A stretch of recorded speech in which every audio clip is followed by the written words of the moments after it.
यह dictation 5 second बाद start होगी, तब तक आप रेडी रहें।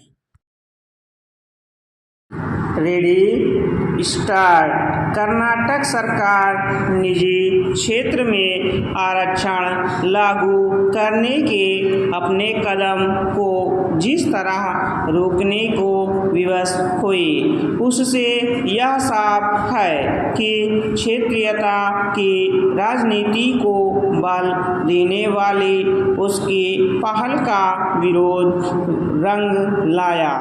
यह विरोध निजी क्षेत्र की कंपनियों के साथ जाने माने कारोबारियों की ओर से भी किया गया।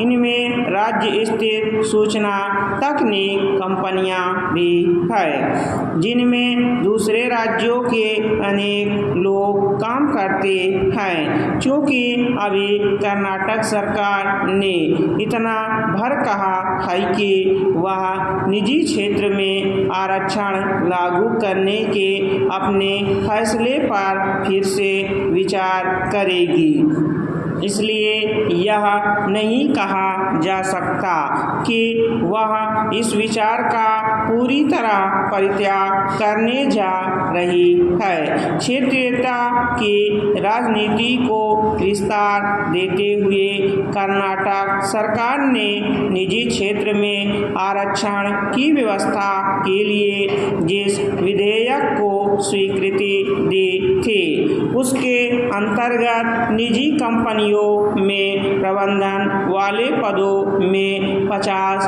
और गैर प्रबंधन वाले पदों में 70% पद राज्य के लोगों के लिए आरक्षित किए जाने थे। प्रस्तावित विधेयक के प्राविधानों में यह भी था कि आरक्षण के इस नियम का उल्लंघन करने वालों पर 25,000 रुपये का जुर्माना लगता और यदि कोई कंपनी योग्य अभ्यर्थी न मिलने के दिशा में दूसरे राज्यों के किसी व्यक्ति को नौकरी देती, तो ऐसा करने से पहले उसे राज्य सरकार से अनुमति लेनी पड़ती। यह तय है कि ऐसे प्राविधान निजी क्षेत्र को हतोत्साहित करने और साथ ही उसके कामकाज में नौकरशाही का अनावश्यक हस्तक्षेप बढ़ाने का ही काम करते। क्षेत्रीयता के आधार पर निजी क्षेत्र में आरक्षण की यह तैयारी प्रतिभाओं की अनदेखी का भी परिचायक थी और संविधान प्रदत्त समानता के अधिकारों की उपेक्षा का भी। यह विचित्र है कि जब कांग्रेस संविधान बचाने का दावा कर रही है, तभी उसकी कर्नाटक सरकार ने उसके मूल अधिकारों की अनदेखी करने वाला कदम उठा लिया। कर्नाटक सरकार का निर्णय वोट बैंक की सस्ती राजनीति से प्रेरित था और इसका उद्देश्य क्षेत्रीयता को हवा देना भी था। कन्नड़ भाषा को बढ़ावा देने के नाम पर यह काम पहले से ही किया जा रहा है। कर्नाटक सरकार की निजी क्षेत्र में आरक्षण प्रदान करने की पहल ने यही बताया कि राज्य सरकार ने किस तरह इस तथ्य की अनदेखी की कि दूसरे कई राज्यों में ऐसी जो पहल हुई उसे न्यायपालिका की स्वीकृति नहीं मिल सकी।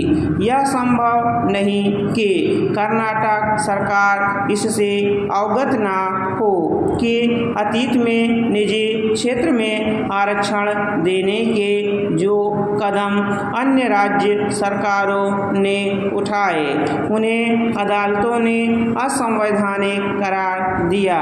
हैरानी नहीं कि कर्नाटक सरकार ने निजी क्षेत्र में आरक्षण देने की पहल यह जानते हुए भी की हो कि न्यायपालिका इसके अनुमति नहीं देगी।